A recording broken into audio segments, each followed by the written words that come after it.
What is going on, everybody? Welcome back. Divisional round football. I got some playoff ball. 4 great games this weekend. We got a great show going through it all. DFS breakdown with my guys, Scott Barrett, John Proctor, here to walk through this 4-game slate. Whether you're 4-game slating it, 2-game slating it, or showdowning, we're just going to be walking through all the games, talking through all the best plays, worst plays, and just going through it like we always do. Fun slate. 4-game slate. Good games, really good games. Scott, how's it going, man? How you feeling about this week? Yeah, I'm not supposed to be here. Wasn't supposed to be on the show this week. Been so sick you're just for here so you won't get fined, like Marshawn Lynch? I've been sick for like 4 weeks and wanted to take the playoffs off, but yeah, your power went out last week, and Jake's under the weather. Prayers up for Jake. Yep. I also told Scott I wouldn't do the show if he didn't do it. He also did that. Yeah. Yeah. Well, I was hoping Jake would be there to take some of the heat off of me, but not my A game these last few weeks. Apologies, folks at home, but that's why we got Graham and Johnny. Yeah, no, it's all good though. Rounding out a good season, man. Fun 4-game slate. Like I was saying, Jake wrote slate breakdown, but he's out, like Scott was saying. So slate breakdown is up on the site. We also have a bunch of other stats and articles up on the site. My stat pack is up. John will have Hanson's hits up tomorrow. Brawley's got all his bets in and his game hubs up. So tons of content. Getting you ready for the divisional round. We got projections in. Let's get to it. Let's get to this 4-game slate here. First game is tomorrow afternoon, 4:30 on Saturday. Baltimore are 9.5-point favorites. Totals 43.5. Just a couple injury notes. Noah Brown is on IR for the Texans. So we're going to get like John Mechie and Xavier Hutchinson this week. In the Texans rotation on the Ravens side of things, it seemed like Mark Andrews had a chance to play, but he's actually going to, seems like, wait a week. He's out this week. And Marlon Humphrey, their stud corner, is out. Stroud last week was fantastic. Obviously got there with big screenplay to Brevin Jordan. You had a broken play to Nico Collins, but a much, much different spot here, Scott, for Stroud. This is a really, really good slate for quarterbacks, and I think Stroud is pretty much at the bottom of the barrel for most people this week. What do you think about Texans and Ravens? Yeah, I mean, it's a brutal matchup for Stroud. And that's obviously the concern for him. You could make the case like, you know, this is the team of destiny. This is the offensive rookie of the year, one of the best rookie quarterback seasons ever. And, you know, he could just find a way to get it done. I'm also thinking of along the lines of like how Johnny kind of talks about these players on granted main slates where there's a lot more quarterbacks at play, but it feels like you can kind of get by just playing Nico and not playing Stroud, and do definitely question Stroud's upside and pretty much agree with the case that he's, you know, on paper, probably one of the worst quarterback plays. I do love Nico Collins. He's just been an absolute juggernaut, especially without Tank Dell and now no Noah Brown. I really don't know how much of a difference that makes, but last 5 full games with Stroud under center, 104 yards and a touchdown, 191 yards and a touchdown, 80 yards, 195 yards and a touchdown, and then basically in just like a half of work, 96 yards and a touchdown. Just an absolute monster. Entire offense is flowing through him. Marlon Humphrey is out. Second best wide receiver play of the slate, maybe the best. Yeah, and I think it's like if Humphrey played, it would have been one of those things where you could say the Ravens could have just kind of like shut down Nico. But I don't know if they can now. That said, I mean, I was trying to look up too, like the Stroud weather splits, and I couldn't really find them for college because it's going to be like 15, 16 degrees in Baltimore. Stroud plays in a dome in Houston. And, you know, it's also been windy. So I don't know how he's going to be in the cold, and they just keep losing these guys. And it's like, how long can the Texans offense just keep doing this without any pieces? And I think Baltimore was like the 3rd, 4th, 5th best team against the tight end too. So I don't know. I think Nico's probably the only guy I would look to. Yeah, tight end stats are always kind of wonky. Tight end stats allowed, I should say, but like Ravens are definitely one of the teams where I think it's sticky because they're so good. Their linebackers and safeties are so good. I'm with you. This does feel like a spot to kind of get off Texans. It's pretty obvious though. But Nico is just the nuts again, Scott, for all the reasons you outlined. 5 games without Tank Dell this season. Nico has seen 40% of the first reads, 40%, and nearly 50% of the air yards. Just absolutely insane target volume. And Texans could definitely get stomped here by a couple scores. Ravens have been rolling good teams all year. Houston's a good team, but Johnny, to your point, I'm more with you. That's where my head's been at kind of all week and as we've gone on here. Yeah, because I think like Ravens side though, that's the tricky part. So we got Andrews out. Isaiah Likely, I think, is probably the best tight end play on the slate. But or what do you? I guess we're kind of down on Texans. What do you think of Lamar in this spot? Because I think Lamar versus Allen at the top is probably the toughest call at quarterback this week. Yeah, I also think like everyone's going to look at last week's game, and I think it's more that like Cleveland just didn't show up than anything else. So but as for Likely, I think he'll end up the most popular tight end. I mean, a lot of the industry projections around the haven't even updated yet. So, like as for ownership, people are still projecting him like 10% or whatever. I don't think that's going to happen. My guess is he probably ends up the highest owned just because he's 4,700. Schultz could, be similar, maybe similar ownership, but I doubt it. My guess is Likely ends up the chalk. No one's going to play Lamar on DraftKings, but I think they will play him on FanDuel, where FanDuel continues to just make him like a little cheaper than the other running quarterbacks.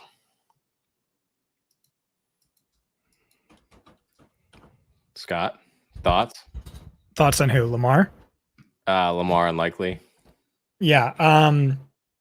I really like Likely. Want to bet the over on him. Someone said that in chat. I think John Hansen was talking about that on the show a couple of days ago. Over his last 4 full games, team high 62.8 yards per game, 16 fantasy points per game. Remember, Kelsey led the position with 14.7 this year.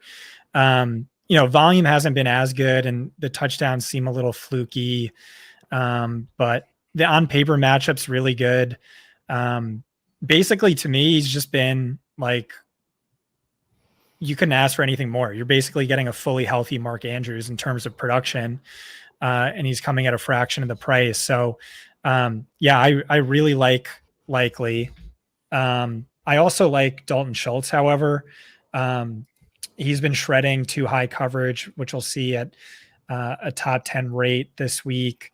I also wonder if there's some leverage there, sort of like how Ferguson kind of smashed CeeDee Lamb owners last week. Probably not, but just something to think about. But yeah, Likely for sure. I think Kittle is probably the best pure value, but then it's Likely, and then Schultz maybe 3. Just for me. And then Lamar, I mean, this is the MVP, right? The production was sort of underwhelming, and we knew the catalyst behind that, which was, Harbaugh talking about wanting to get the running backs more work inside the red zone, really limiting his touchdown upside. Also, not so many dropbacks per game, but maybe Houston pushes them. Maybe they don't go. I mean, he has the ceiling. We saw what happened week 17, the slate breaking upside there. But it is a real concern whether or not Houston can keep up. Have the lowest implied point total of the slate, only 17 points, really low. So bottom line for me, I think Lamar's good.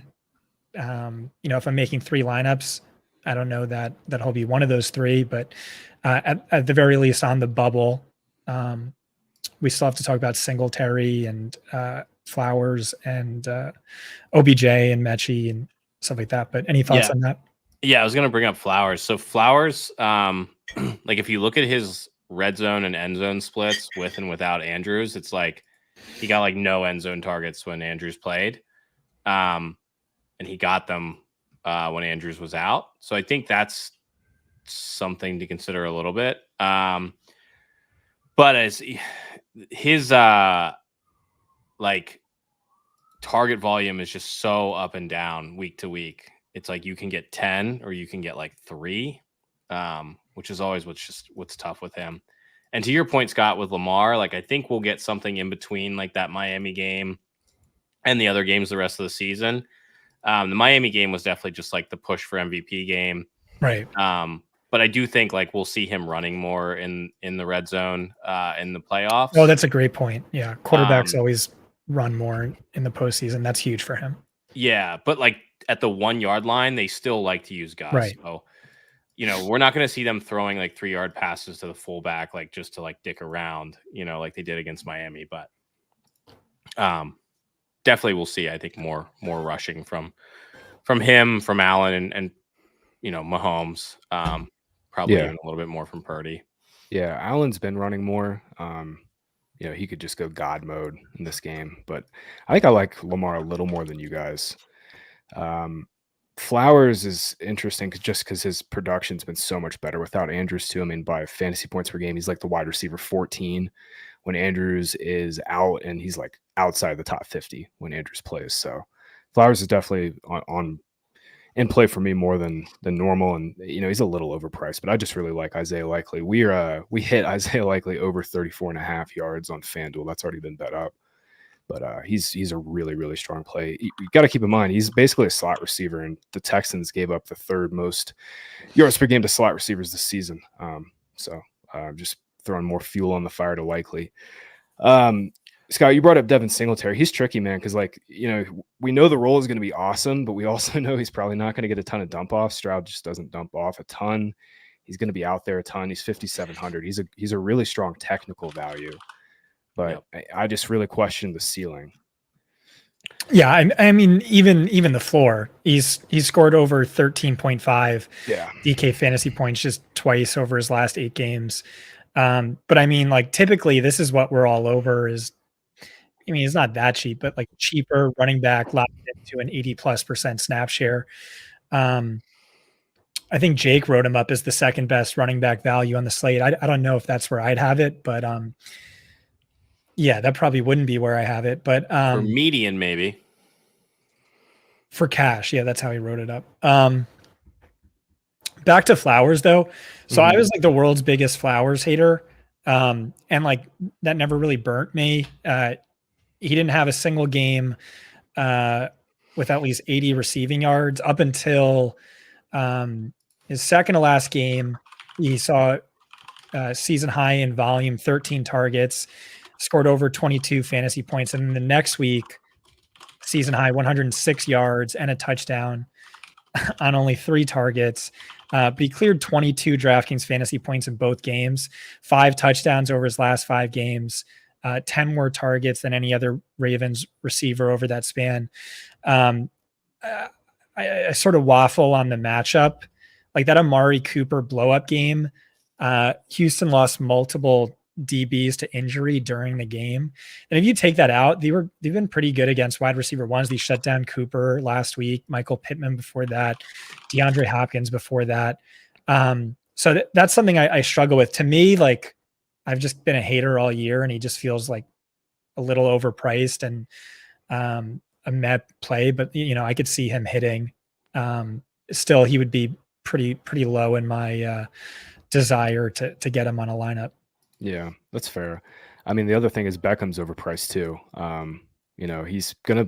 I've seen the narrative that they've been saving Beckham for the playoffs. And Johnny, I want to get your thoughts on this because like he's just been a part-time guy all season. I mean, Bateman and Aguilar have played ahead of him. In fact, the last like 4 or 5 games. Yeah, do you think they've been saving Beckham, or I think he's just? Do you think he's still just like in this part-time role? I mean, it's like, is he the wide receiver 2? Yeah, but like, what is the wide receiver 2 in Baltimore? Aguilar, When Likely Bateman is really the number 2. Yeah, he really is, yeah. I don't think there's any type of saving him. I mean, I think they've limited his workload all year, so maybe he plays 10% more or something like that. Yeah. But Yeah, will he play more snaps? Probably. Will it really matter for what he's been and what his role has been? Probably not. Yeah. I'm definitely aligned with you. I don't get the narrative that they're going to give Beckham like an 85-90% route share like they do with Flowers. Maybe 70%. That'd be pretty big for Beckham, but yeah. I mean, it would be easy to do. You just stop playing Bateman and Aguilar, who stink. OBJ since week 9 ranks 15th among all what's wide hilarious receivers about and Bateman though fantasy is points per route run. Bateman ranks in like the top 10 of the NFL in like yards, like separation. He just can't do anything else. Yeah, I wonder if some of that is just the routes they ask him to run too. Yeah, he's their clear out guy for a lot of stuff. Yeah, I think a lot of guys might just like abandon him. Yeah, it's like he's not getting the ball anyway. Yeah, he's fine. Any interest in these backs, just real quick, Hill and Gus? Yeah, we did have a question in chat on Justice Hill. Man, it's like I want to play Hill in the playoffs. Yeah, but my concern is Dalvin. I feel like Hill is who Dalvin probably eats into the most. I don't know. I mean, Dalvin's going to play. It's a matter of like how much. Like, is he going to play 10 snaps or is he going to play 15 to 20 and be super annoying? Yeah, or is he just the Melvin Gordon? If they dust him, he gets like 8 carries. Then I think he's more than Melvin. Because I think they would just kept all these guys out of play. Then honestly, I think they would have kept Melvin. Like if Dalvin was just a 1-to-1, they would have just kept Melvin Gordon. Yeah, that's fair enough. That's fair enough. Yeah, I have the same thought. Justice Hill is like the only kind of thought just as a one-off, but whatever. I think Gus is like your play Gus in the Ravens defense and like fade the rest of the game. I think is the only way you would play him. But for 5,900, he's way too expensive. Yeah, and even on FanDuel, where you'd prefer to play him 6,900 for the slate is a bit much. Devin Singletary 6,400 on FanDuel, and he's going to be massive chalk for the 4 and 2 game slate. I think that'll cover it. You guys want to move on? Packers, Niners here. Jordan Love just absolutely dusts Dallas here last week. Absolutely great game. Niners 9.5-point favorites. 50.5 is the total. AJ Dillon did get back to a limited practice today. Gives him a chance to play tomorrow. We'll see. Jari Alexander's been dealing with this ankle injury for 2-3 weeks now. He's questionable. Niners are pretty clean coming to this spot. Obviously, get a week off. Niners are rolling into the spot here. Big 9.5-point favorites. Obviously, DraftKings is got to adjust pricing. There's only 4 games, yada yada yada. But like Johnny, Brock Purdy 6,500 makes really no sense. Purdy's probably going to be the highest on quarterback on the slate, and everybody's going to want to play some Niners. So what do you think about San Francisco here in this spot? Yeah, I was like messing around with just like spitting out, the top 20 lineups with like aggregate projections, and I spit out 20, and I think the first like 12 had Purdy in them. So yeah, he's going to be massive chalk. Yeah, I just spit it out again. 80% Purdy for the 20 optimals across the industry. He just projects so well, and he's 1,500 cheaper than the top. So Yeah, I do think what will be overowned for him though is let's see. Of these teams I spit out, 11 of them have Brock and McCaffrey. And I do think everyone says you can play Purdy and McCaffrey. He does throw passing touchdowns to McCaffrey, but for McCaffrey really to hit the ceiling, I think he kills Purdy. So that's one thing I probably would avoid. But I mean, Purdy is the best value, obviously. Green Bay's defense, they did have the pick 6 against Dak or whatever, but Dallas did put points on them because you can put points on Green Bay. So it'll be hard to get away from him. But I do think probably what's most popular is people are going to play Purdy, McCaffrey, and as Scott said, Kittle. I think Kittle will be pretty popular with Purdy. And then that's kind of where people will draw the line. Yeah. I think Kittle is just a really strong play in general at his price. Yeah, and then you mix in the fact it's a really, really good spot for him too. Jake Ferguson just lost his mind in this spot. Good coverage matchup too for Kittle. Ayuk though, man, Scott, I'll get your take on Deebo versus Ayuk. Ayuk is 800 cheaper than Deebo. Averages just slightly more DraftKings fantasy points per game. Nice little price discount for Ayuk. It's a decent matchup for Deebo. Packers do play quite a bit of zone, but Ayuk can get off on anybody here. What do you think about Ayuk versus Deebo? I know you're on Kittle. Yeah, just to be totally transparent, is like, I don't think anyone knows. Like this has been a nightmare trying to pick between these two guys all year. And yeah, the zone matchup does favor Deebo. I also think Deebo is just fully back. Like, you know, we were told he showed up to camp fat and out of weight last year, but the year before that had one of the best seasons ever, insane hyper efficiency. And yeah, it looks like he's back. And so, yeah, it's crazy. At like week 6, I was saying, you know, like I'll just play Ayuk because I think he's better. But now I've kind of reversed course, and I kind of think Deebo's better and possesses more upside. Definitely more productive in the second half. So that would be my personal lean, but realistically, like just no one knows. Yeah. That's fair. Deebo definitely has the contrarian argument. I think everybody is going to play Amon-Ra at 82. Deebo probably will get clicked significantly less here. Yeah, I think probably my favorite thing to do if I'm playing Purdy in tournaments is you play him. Play Deebo, and you don't play McCaffrey. You know, you can play him with Kittle or also Ayuk, and get you like immediately different than everybody else. Yeah. Yeah, Deebo and Kittle would be my preference, but obviously, like Scott said, man, I mean, Ayuk gets the 100-yard bonus like every other week at this point. Packers side, man, it's tricky. Like Jordan Love was awesome, fantastic, and you know, Packers have their quarterback of the future. That being said, I mean, Romeo Doubs lost his mind last week, but he's now 5,600.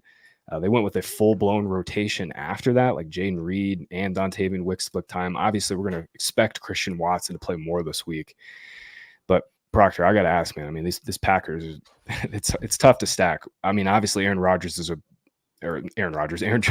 a really good play again this week. AJ Dillon has a chance to play, but Packers receivers, real quick, man. I mean, it's tricky. What's your lean on Doubs, Reed, Wicks, all these dudes? Yeah, Doubs guy, I'll never play him. I don't care what he does the week before. Just don't think he's very good. But I think Jaden Reed is probably my favorite. And the problem is, I think, is everybody sort of figured this out too. It's like he plays in the slot now with everybody healthy. So like when everybody was dead, Reed just like was a full-time player everywhere because they had to use him. But then with everybody back, he's their full-time slot receiver. And since they, you know, just like blew the brakes off of Dallas, they didn't have to play 3 wide receivers. So he just didn't play as much. If they are trailing, he will play way more. So in you know, stacks of this game, where you're playing Love or you're playing Purdy, where you expect this to shoot out, I think Reed is where I would want to go. But it looks like he projects to be like by far the highest owned of that group. I do think Watson will play more, but I think it's annoyingly going to be like a 3 wide receiver rotation for the 2 outside wide receivers. So, you know, I do, you know, if somebody catches a 60-yard touchdown, it's probably Watson. But that's probably like the best idea that I have. Yeah, Watson will play more, but I'm with you. Wicks and Bo Melton, honestly, are playing really well in their own right. To like, you know, I don't think they're going to get benched. You know, and LaFleur loves these rotations as it is. Yeah, I'm with you. Reed is in play, but even at 5,200, there's just better plays, way cheaper. It feels, you know, kind of off. I don't know, Scott, what do you think, man? Yeah, the first lineup I made was a Jordan Love, Romeo Doubs, Jaden Reed stack. I just don't think anyone's going to play it, and I like it. Yeah. We should have started off with the quarterbacks. I think not just Purdy, who's like an obvious value, but it's going to be so highly owned. I don't think it really makes a ton of sense to play him on this slate. Jordan Love. So Jake wrote up Love as the worst quarterback play of the slate.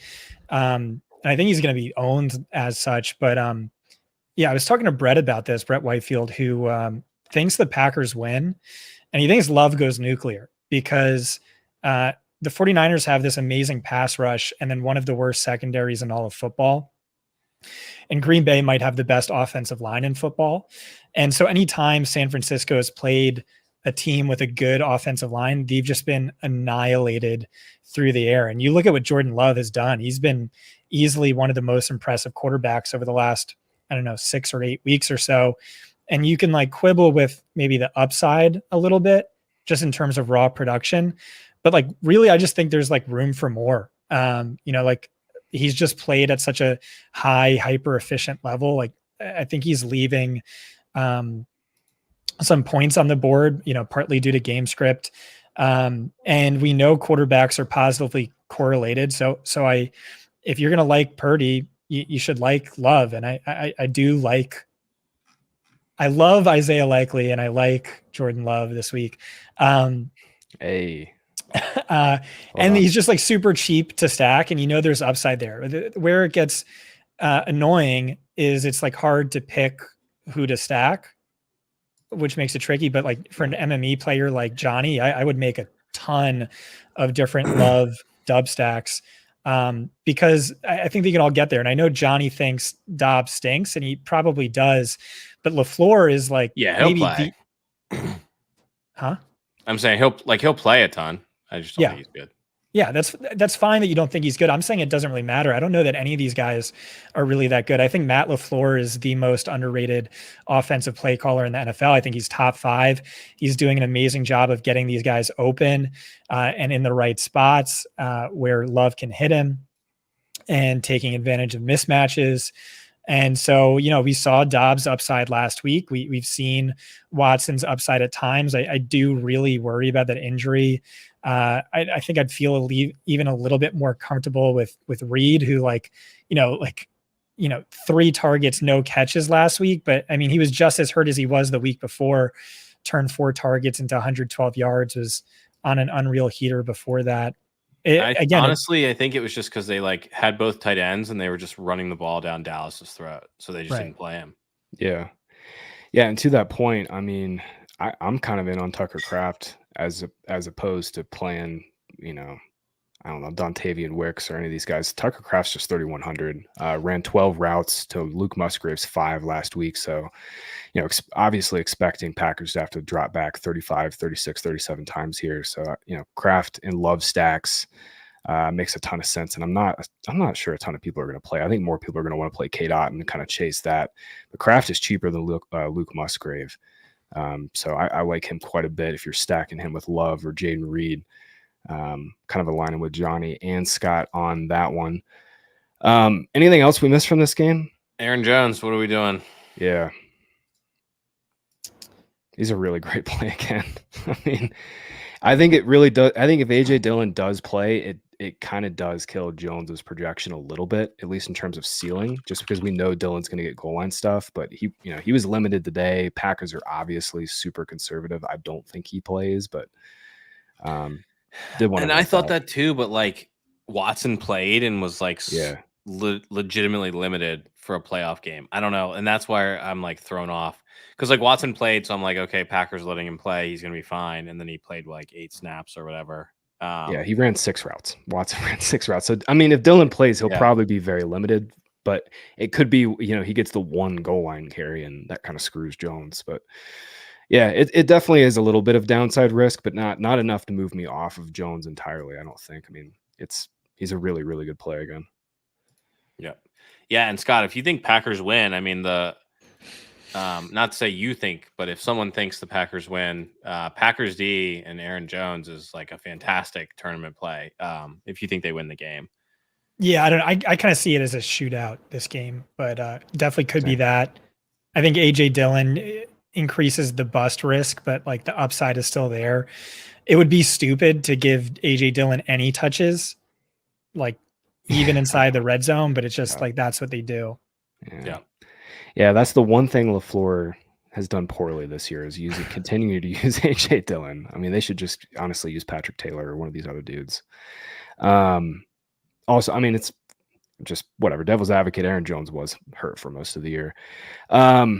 Yeah, and I'm sure some people will ask, can we play Elijah Mitchell and 49ers D? Absolutely not. No. They will ride McCaffrey until he dies in the playoffs.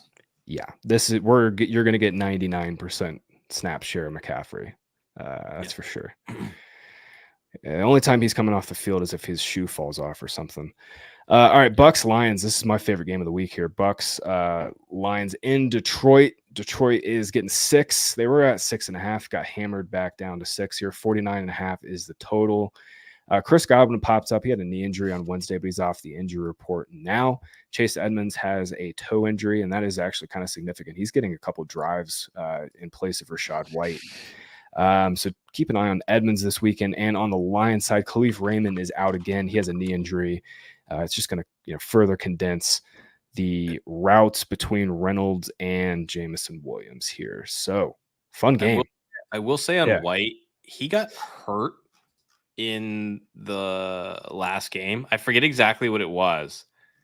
But he left. I think he rolled his ankle. I remember seeing him on the sidelines working something. Yeah. Out. And like no one really reported it, but he was out of the game for a little bit. So I think that was part of why we saw Edmonds play a lot more. It was a weird thing. Yeah, that's fair enough. I looked back through this and just watching their games. Edmonds just gets like a random drive at like the second quarter to give White a breather, but it's enough to like take White from being like 85% to like 65. So it is notable. Awesome game though. Obviously, Mayfield and Goff. Purdy's a really strong play, but I mean, you can make a case for Mayfield and Goff in both really strong spots here. Scott, I'll kick it to you first, man, for your thoughts on this game. But, Goff and Mayfield, both cheaper than Purdy, and obviously super easy to stack in a, most likely shootout environment here in this 49.5 total. What do you think about this game? Yeah, I don't think, looking at ownership, Purdy is going to be so much more highly owned than Jared Goff, but I'd have them a lot closer. We know Jared Goff smashes at home. This is a great matchup. Tampa Bay top pass funnel defense, which is important for Detroit. So many running back vultures or rushing touchdowns. He's cheaper than Purdy. He's 1,600 cheaper than Lamar. I think he's an awesome play, and stacked with Amon-Ra St. Brown makes a ton of sense. Graham, you said you thought St. Brown was the best wide receiver play of the slate. I agree with that. Yeah, he's just, absolutely going nuclear right now. 8,200 is too cheap for him. And if the Bucks keep this game close, he's just going to walk to the 100-yard bonus in this spot. The concern for Goff is that the Bucks have become so blitz heavy. We were all over this last week with Hurts. Like, and the Eagles just didn't do anything. They just kept putting him in empty. It'll be interesting to see. Goff has massive splits when blitzed this season. When he's not blitzed, only Brock Purdy has a higher passer rating than Goff. But when he's blitzed, Goff, drops to like, bottom 5 quarterback in the NFL. So if the Lions, can keep him upright, easier said than done. Bucks are getting home pretty decent rate, 55% of the time on their blitzes. So kind of interesting yin and yang here, but Amon-Ra St. Brown is like just, he's going to get 35% of the targets with in this spot here. Johnny, I'll throw it to you for your thoughts on Reynolds versus Jameson Williams. They both project well. They're both cheap, and Goff projects amazing, obviously. Yeah, I would lean Reynolds a little bit. I prefer Shakir to both of them, which surprisingly around the industry, I think he's coming in third in values. You're going to see a lot of lineups with Reynolds and Jameson, which I think is probably bad.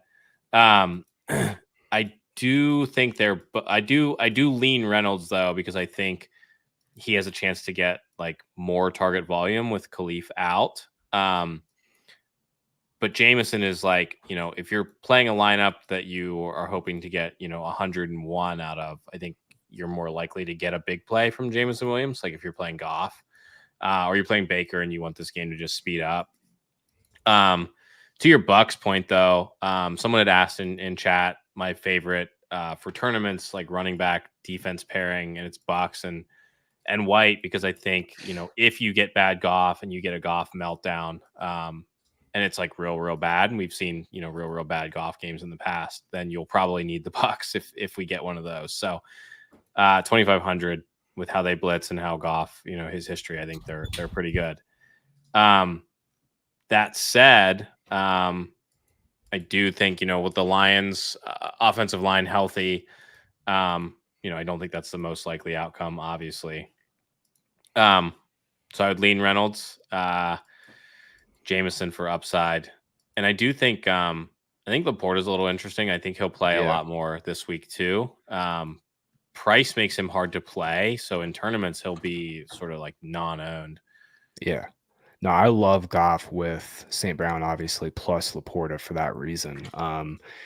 Last week, I mean, kind of normal-ish usage, 73% route share, but only 3 targets for Laporta. I'm with you. I think we'll get full-time usage, and the Bucs are just getting absolutely cleaned out by tight ends. I mean, just absolutely hammered.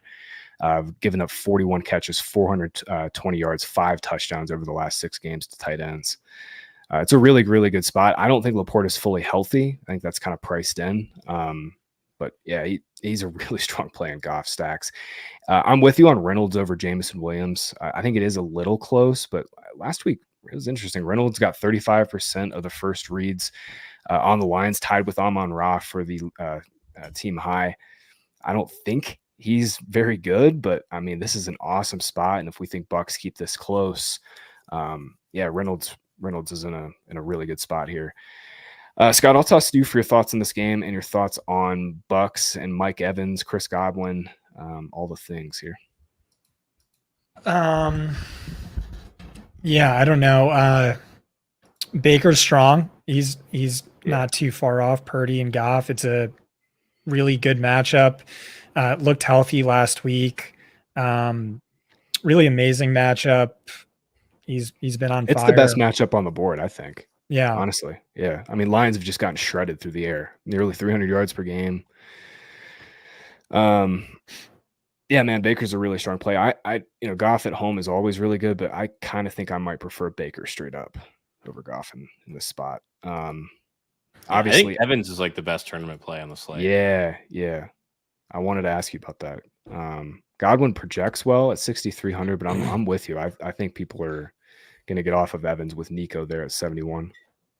Well, you're pulling projections are pulling, the last 4 games. The last 4 games have been, the Jacksonville game, he was great, but the other 3 games have been horrible. But like Evans dropped a touchdown. And then Baker had him wide open for another touchdown. It got tipped at the line and picked off. So like if both of those were touchdowns, everyone would be wanting to play Mike Evans instead. No one wants to play him. Lions just get torched on the outside. I mean, this is just, it's like the perfect spot to play him. Yeah. It's a home run spot for Evans, man. I like Godwin too. I'm with you. I think he's probably going to come in way higher owned just because he's $900 cheaper. He's seen more targets in his last 5 games. Godwin's a good play too, but I'm with you on Evans. Yeah, I don't think anyone will play Godwin much either. I don't think anyone's really going to play all that much. I think they'll both be around like 15%, something like that. Give me Baker doubles then. I mean, that's sick then. I think people will find the extra 500 to get up to Rice from Godwin. And I think that's fair. Maybe Flowers too. Just the guys in that range. People just don't play Godwin. Yeah, that's fair. I can understand getting up to Rice. For sure. Rice is, I think, my favorite play on the slate. Once again, but yeah, fun game. Any interest in chasing K-Dot and Johnny? I know we said for 3 years he sucks. He had 11 targets last week, dropped 3 of them, but still got there because the Eagles are so bad in the interior. People are going to chase it, I think. Yeah, I think he'll have some. I mean, it's a 4-game slate. He's 3,500.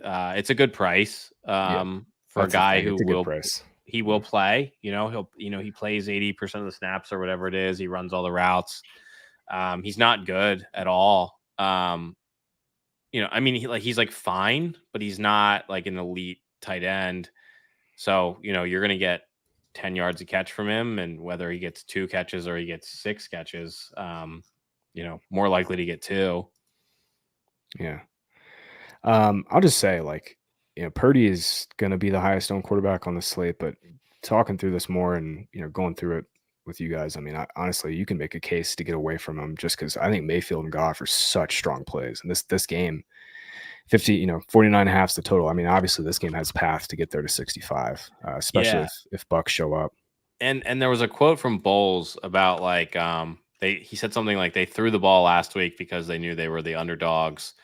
And then he said something like, and we're underdogs again. So I wouldn't be shocked We're to gonna see chuck. them throwing the Yeah. ball again. Yeah. Yeah, And they're it gonna lines chuck up. Yeah, they're gonna against the chuck Lions. it. Yeah, I like it. Let's get to the final game here, divisional round. Chiefs at Bills. Bills getting 2.5. This line popped up to 3 at a few books yesterday and got hammered back down. Juiced heavily towards 2.5. Bills 45.5 is the total. Chiefs side, real quick. Sky Moore won't return this week off of IR. They have Justin Ross and Kadarius Toney both questionable. I think one of them maybe sits in this game. We'll have to see. On the Bills side, Gabe Davis will miss another game, and they are just beat up defensively, man. Christian Benford, Taylor Rapp, Balin Spector all going to miss this game. Their stud linebacker, Terrell Bernard, is probably going to miss this game. They had to bring back old friend A.J. Klein, who played well last week, but Bills are in definitely a rough spot defensively. McDermott has done a really good job all season getting these guys to play, but this is certainly a rougher spot here. Fun game. Obviously, Bills, haven't been able to get past the Chiefs in the playoffs yet. This is probably their best chance at home as favorites against a Chiefs team that just obviously hasn't been as explosive this season. For DFS, Johnny, I'll throw to you first, man. Mahomes at 6,800. Obviously he's not gotten there all season, but this is the cheapest he's been all year. I think this is obviously the easiest he's been to stack all year with Rice and Kelsey, being so condensed. What are your thoughts on Mahomes and this game in general? I probably won't play Mahomes. Okay. I can see the argument for it. He does run more in the playoffs. You saw it last week. He's done that historically. But I just Kelsey, got a little bit more volume last week. He still did not look like, Kelsey of old. Now we got rumors that him and, Taylor Swift are going to get engaged. This guy's just given up on football, right? I mean, I don't know. It's just like not the powerhouse team. It's going to be cold as shit in Buffalo. There's snow again. If I'm playing a quarterback from this game, it's Allen. I'm probably not going to get up to him either. I mean, I think he'll run a ton, but I don't know. I would rather just play the individual pieces. I like Rice. I might play a little bit of Hardman again, even though he, just, the Sklansky bucks you get for Hardman. Bro, I've heard that like deep 10 ball to people say Mahomes, Sklansky bucks that for deep him. ball from Mahomes where he didn't put his hands up, like he was wide ass open. Just didn't even try. And then he's not good, man. Yeah, the play where I don't remember if it was this past weekend or the week before where he got held and just stopped running. Yeah. Dude, his ball skills are not there, non-existent. I'm a little more into Mahomes than you are, but I'm kind of with you. It sounds like to me, Johnny, you're more into the Goff and Love and Mayfield stacks along with Purdy as opposed to going up to Allen and Lamar. Is that fair to say? Yeah, I'm just leaning the good weather games. Okay, fair enough. Yeah, I think that's also a good point in this game. I think if we knew it was going to be cold, but not super freaking cold, this total would probably be 47.5. Probably it's probably every time I go outside the last couple of days, I just freeze my dick off, dude. It's like 15, 20 degrees here in Maryland, and it's going to be colder than that in Buffalo. Yeah, I tried to take a 5-minute walk this afternoon. I was like, what am I doing? I'm going back inside. Yeah, man, it's brutal. I'm with you on Allen. I think Allen's the best quarterback play on the slate. It is close in terms of just projection between him and Lamar. But I'm kind of with you. With 2K savings nearly between him and all these other cheaper guys, it's kind of hard to get to Allen. And this also doesn't feel like a boom game. Like you said, Chiefs just haven't been as explosive. They haven't been pushing teams as much. Obviously, they didn't get pushed last week because Miami was so bad. Scott, what do you think about this game? Yeah, so I mean, I get what you guys are saying. It's not the same old Patrick Mahomes. The weather is a concern. The over-under is 5 points less than Ravens or 49ers.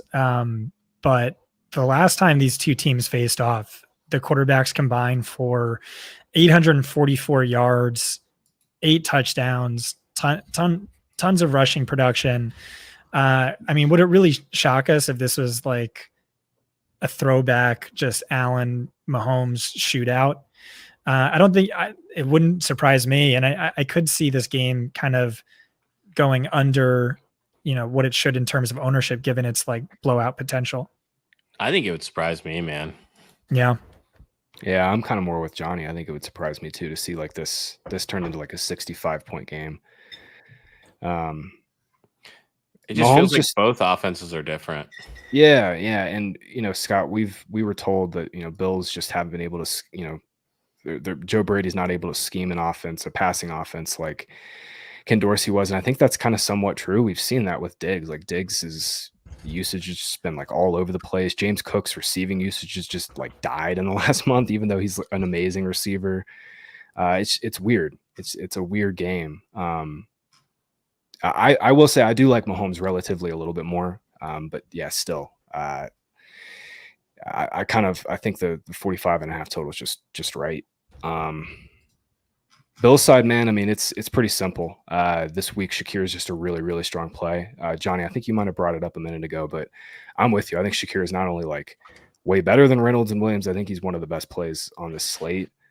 He's just 3,800 last week, got a full-time route share, and he's been really, really good. Like when he gets an actual start, super productive. Just 3,800. Chiefs are, relatively speaking, easier to throw against through the slot as opposed to outside, and Shakir's pretty much predominantly inside receiver. So 3,800 for Shakir is a really, really strong tag for him in this game for sure. Yeah, and I think the big thing too is like Kansas City shuts down wide receiver ones. Diggs is hurt. They said he was limited at best today. I mean, Shakir just feels like such a smash, and Josh Reynolds and Jamison Williams are going to be both. I think are going to be higher owned than Shakir, which is that makes no sense. Really, really bizarre to me. Maybe ownership projections around the industry are wrong, but that's where everyone is projecting it. So, we'll see on that. I prefer Shakir for by a wide margin. I know the Lions have a bigger team total, but these are two guys splitting like a sort of wide receiver 2-3 role between the two of them, where Shakir is like the for sure wide receiver 2 in this matchup. I don't get it. Someone had asked about who was the 3K wide receiver you would play in chat, and it's definitely Shakir. He's the guy who would be my priority by a good bit. Yeah, I think if you're not playing Goff and not playing Lions and just want to full foot fade Reynolds and Williams over and just play Shakir, I think that's the play in this spot here. Got to ask you guys about Pacheco and James Cook. Pacheco 6,400. It's just such a strong play, man. I mean, bell cow roll. Bills have been really good against the run, but they're missing all their linebackers in this spot. A part of the reason, Scott, I think this game kind of goes under is I just think the Chiefs might lean on the run here in this spot. Pacheco and their run game has been one of their few consistent points. 6,400, Johnny, for Pacheco is really, really strong. What do you think about him, and what do you think about James Cook? Yeah, man, I want Cook to be what he was for that like 3 or 4 game stretch. Yeah, I know. Just like not throwing to him. I don't know if maybe that was just a product of the way the Steelers game was. I mean, he got 18 carries, which is nice to see they ramped him back up. He did get 4 targets, so I do think he's for sure like the lead back. Nice to see that Fournette was inactive, which makes you not worry about him losing goal line touches too. But roll's weird. I mean, I like Cook a lot. I definitely prefer Pacheco by a good bit. I think, now that we're down to the playoffs, it's just going to be with everyone else dead. It's just going to be bell cow Pacheco. Miami never really showed up, so we never really saw them have to throw to Pacheco. But I think if Miami had showed up, they would have thrown to him. So he'd be my second favorite back behind McCaffrey by a good bit. Yeah, I think he's my second favorite by far too. 77% of the snaps, 84% of the backfield XFP in 4 starts without McKinnon. Just such a sick role. And yeah, like you said, Dolphins just couldn't do anything offensively, so we didn't see any pass game work. I looked at this for James Cook. So yeah, he's not seen as many targets, but his route share has really come up. It's nearly 50% over the last 4 weeks, which is important because it was 33% in his 4 or 5 previous games. He was truly a part-time guy. So a little bit of a bull signal for him, I will say, is he's playing more. The ball will find him more, but we'll see. His ceiling is I just that Dallas game and even the KC game, it just kind of feels like he got hot for 2 games, and Allen is just going to be back scoring the touchdowns. Obviously, that's the big capper to his ceiling. Good stuff, guys. You guys want to make a lineup real quick? Let's do a lineup. Let's hit it. Good. All right. In the fantasy points optimizer here, let's treat it like a single entry team because everyone has asked, what is the single entry build? All right. So Shakir, lock him in. Shakir, lock him in. All right. With that. Yeah. And by the way, if you're listening, Shakir's prop is like 31.5. We will be on that for sure. All right. So Shakir's locked in. What do you guys want to do at quarterback and for stacks? Scott, I think you said you don't want to play Purdy in tournaments. I'm okay with going away from him. I mean, he's just gonna be so owned. Yeah, definitely is. In smaller fields, I think probably even more. So yeah, and then what's your edge on the field, right? Yeah, in small fields, probably not much. There's only so few plays you can have, so there's a good chance your Purdy team is going to be duped multiple times. Yep. Unless you go crazy. So you want to go Baker, Love, Goff instead? Yeah, that's where my head's at. Let's go Goff. I'm with you guys on Goff. We'll play Goff and Amon-Ra. And I'm with you on Evans. Yep, if we can fit him. Yeah, we should be able to. Shakir's so cheap. Goff's only 63. Do we lock in Pacheco too? I'm kind of there. I'm good with that. Yeah. So we're probably not going to be able to get the CMC since we have St. Brown and Andy Evans here.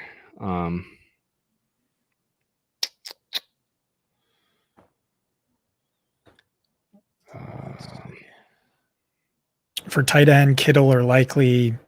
For wide receiver, Nico or St. Brown. We got St. Brown locked in because we got Goff. Let's go likely. We'll go likely and see what it gives us here. I guess we might as well play one of the other cheap Lions wide receivers. Do we play Jameson? I'm good with him or Reynolds. I just figure we should probably double Goff. Yeah, that's a good call. All right, we'll go JMO for a little upside here. All right. Goff, Pacheco gave us White. That's nice with Evans, St. Brown, Shakir likely. Sick team. Lions D too. Oh. Yep, I'm good. Yeah, I'm good with Lions D. Yeah, I'm good with that too. White makes sense too as a bring back. Yeah, nice. I will throw this into a little cheap tournament. Guys, good luck this week. We'll see you guys at the top of the leaderboards if we don't take down some tournaments. Hope you guys all do. Good luck out there. If you're playing 4-game, playing 2-game, showdowns, whatever you're doing, good luck in the DFS streets this weekend. And I think this will do it for the season. Scott, are we doing a show next week? You gonna sign off? Oh, no, it hit. It hit. Oh, literally the last thing. Oh, my God. Yes. Not sure about a show next week. We'll get back to the people. All right, well, this might be it. Guys, awesome season. Thomas, thank you so much for all the work behind the scenes, production-wise. Scott, Johnny, great season, boys. We don't see you guys next week. Good luck in the DFS streets this week. Divisional round football 4-game slate. Good luck. See you.